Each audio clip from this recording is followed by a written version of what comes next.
अपने किसी अच्छे कार्य के उत्तर में दुख प्राप्त होता है अथवा किसी को उसके दुष्ट कार्य में सुख मिलता है, तो मन अवश्य ये विचार करता है कि अच्छा कार्य करने का, धर्म के मार्ग पर चलने का तात्पर्य क्या है। पर दुष्ट आत्मा को क्या प्राप्त होता है ये भी देखिए। दुष्टता करने वाला हृदय सदा चंचल रहता है, अकुलाता रहता है। मन में सदा नए नए संघर्ष उत्पन्न होते हैं। अविश्वास उसे जीवन भर दौड़ाता है। क्या ये सुख है? जबकि धर्म पे चलने वाले, अच्छा कार्य करने वाले, सच्चरित्र व्यक्ति का हृदय शांत रहता है। परिस्थितियां उसके जीवन के सुख में बाधा नहीं बनती। समाज में सम्मान और मन में संतोष रहता है सदा। अर्थात अच्छा बर्ताव भविष्य में किसी सुख का मार्ग नहीं, अच्छा बर्ताव स्वयं सुख, अथवा बुरा बर्ताव भविष्य में किसी दुख का मार्ग नहीं। अधर्म उसी क्षण दुख उत्पन्न करता है। धर्म से सुख नहीं, धर्म स्वयं सुख।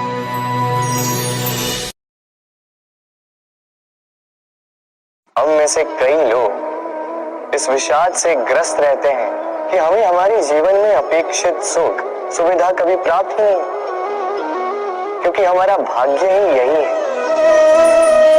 क्योंकि हम ऐसे परिवेश में जन्मे। किंतु क्या आपका जन्म आपका प्रारब्ध निश्चित करता है? कुछ सीमा तक करता है। जैसे वर्षा की बूंद जब बादलों से जन्म लेती है तो उसका प्रारब्ध होता है धरा पर गिरना, किंतु वो धरा पर कहां गिरती है ये निश्चित करता है कि उसका भविष्य क्या होगा। केले के पत्ते पर गिरे तो कपूर बन जाती, सीप के मुख में गिरे तो मोती बन जाती, विषधर पी जाए तो विष बन जाती।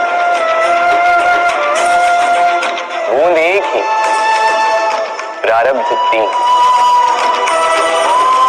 तो प्रारब्ध हमारा जन्म नहीं, हमारा चयन निर्धारित करता है। इसलिए अपना चयन सोच विचार करके करें। जत्र नार्यस्तु पूज्यते रमन्ते तत्र देवता। अर्थात जहां नारी की पूजा होती है वहां देवता बसते। हम ये सब मानते हैं किंतु अपनाते कितना? अब आप कहेंगे कि हम स्त्रियों को सबके सामने सम्मान देते हैं, उसके जन्म दिवस पर या विवाह की वर्षगांठ पर हम उन्हें उपहार देते आदि इत्यादि, किंतु क्या ये पर्याप्त? आप सोचिए, एक स्त्री अपने पति के लिए, अपने पिता के लिए, अपने पुत्र के लिए, अपने भाई के लिए क्या क्या नहीं करती, और उसे हम क्या केवल एक भेंट देकर उसे संतुष्ट माने? स्त्री को सुवर्ण आभूषण नहीं चाहिए, महंगे वस्त्र नहीं चाहिए, उसे चाहिए आपसे सम्मान, सबके सामने भी और एकांत में। उसे चाहिए आपका समय, आपका समर्पण और थोड़ा सा प्रयास कि आप उसे जता पाए कि हाँ, आपके जीवन में उनका स्थान, बराबरी का भाव। तभी आप कह पाए जत्र नार्यस्तु पूज्यते रमन्ते तत्र देवता। अक्सर आपने आपके माता पिता, आपके हितैषी, आपके शुभ चिंतकों के मुंह से ये सुना होगा, इसे कुदृष्टि लग गई है, इसकी कुदृष्टि उतारो, ये मत करो नहीं तो कुदृष्टि लग जाएगी, ऐसा श्रृंगार ना करो, वो मत पहनो नहीं तो कुदृष्टि लग जाएगी। और कुछ तो इस कुदृष्टि का उपचार भी कर लेते हैं। मिर्च का धुआं जलाते हैं, तेल की बाती से कुदृष्टि उतारते हैं, काला टीका लगाते हैं, क्या क्या करते हैं। उचित है, किंतु मैं कुदृष्टि को नहीं मानता।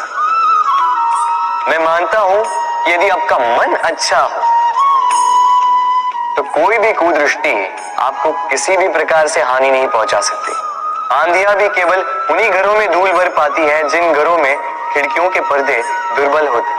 बवंडर भी केवल उन्हीं दीवारों को गिरा पाते हैं जो नींव से कमजोर होते हैं। और आपके व्यक्तित्व की नींव है आपकी सोच, आपका दृष्टिकोण। एक ही स्थिति, एक ही स्थान, एक ही घटना को आप सकारात्मक रूप में भी ले सकते हैं, नकारात्मक रूप में भी ले सकते हैं। निर्णय आपका है।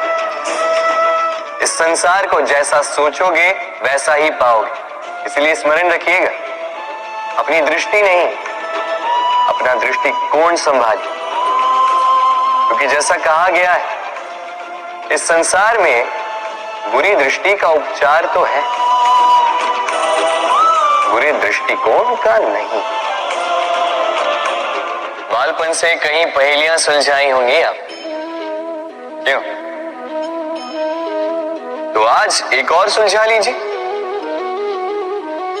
बताइए, आपके जीवन में वो कौन सी वस्तु है जो आपका सबसे बड़ा मित्र भी है और सबसे बड़ा शत्रु भी?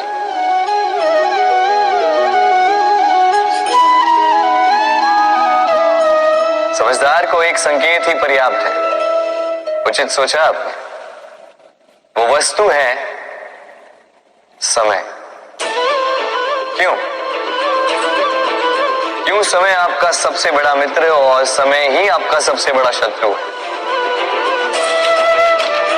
उत्तर है समय का सम्मान। जो व्यक्ति समय का सम्मान करता है वो अपने जीवन के सारे लक्ष्य प्राप्त करता है। संसार उसकी कला पहचानता है, उसे महत्व देता है। और जो व्यक्ति समय का महत्व नहीं पहचान पाता, नहीं समझ पाता, जाने अनजाने में उसका अपमान करता है, संसार उसी को भुला देता है। इसीलिए समय का सम्मान करें, उसे व्यर्थ ना करें। क्योंकि अच्छा समय इस संसार को बताएगा आपकी वास्तविकता क्या है, किंतु बुरा समय आपको बताएगा कि इस संसार की वास्तविकता क्या है। जीव जन्म लेता है और उसके साथ ही जागती है उसकी स्मृति। स्मृति बड़ी ही बलशाली किंतु विचित्र अनुभूति होती है। सदा आपके साथ रहती, आपके साथ जो जो घटता है वो कहीं ना कहीं किसी स्थान पे संचित रहता है। किंतु कभी कभी हम भूल जाते हैं कि स्मृति हमारी। तो इसमें हमें क्या सहेजना है और क्या मिटा देना है, ये हम पर निर्भर करता है। इस जीवन में क्या सहेजना चाहिए? सुख, आनंद के क्षण, वो क्षण जहां किसी ने हम पर उपकार किया, वो क्षण जहां किसी ने अपनी मित्रता निभाई, वो क्षण जहां हमने किसी को सुख दिया। और हम क्या स्मरण रखते हैं? अपने दुख, पीड़ाएं। वो क्षण जहां किसी ने हमारे साथ कुछ बुरा किया, वो क्षण जहां किसी ने शत्रुता निभाई। और फिर यही स्मृतियां हमें प्रेरित करती है प्रतिकार के लिए। इसलिए हमें क्या भूलना है और हमें क्या स्मरण रखना है, ये हम पर निर्भर करता है। इस जीवन में सब कुछ भूल जाइए, किंतु ये अवश्य स्मरण रखिएगा, भूलने वाली बातें याद है, इसीलिए विवाद है। कभी बरगद के वृक्ष को देखा है? कितना विशाल होता है। कभी कभी भय लगता है कि इन भारी डालों का बोझ इतना सह भी पाएगा या नहीं। भय लगता है कि कहीं ये वृक्ष टूट कर न गिर जाए, किंतु नहीं। समय पड़ने पर शाखाओं से निकलने वाली ये बेलें धरती की ओर बढ़ती और फिर स्वयं जड़ बनकर इस वृक्ष को सहारा देती। इसी प्रकार जो परोपकार करते हैं, सत्कर्म करते हैं, उन्हें स्वयं के लिए चिंतित होने की आवश्यकता ही नहीं, क्योंकि उनके कर्म ढाल बनकर उनकी रक्षा करते हैं। इसीलिए जीवन में सहारे की नहीं, कर्म की चिंता कीजिए।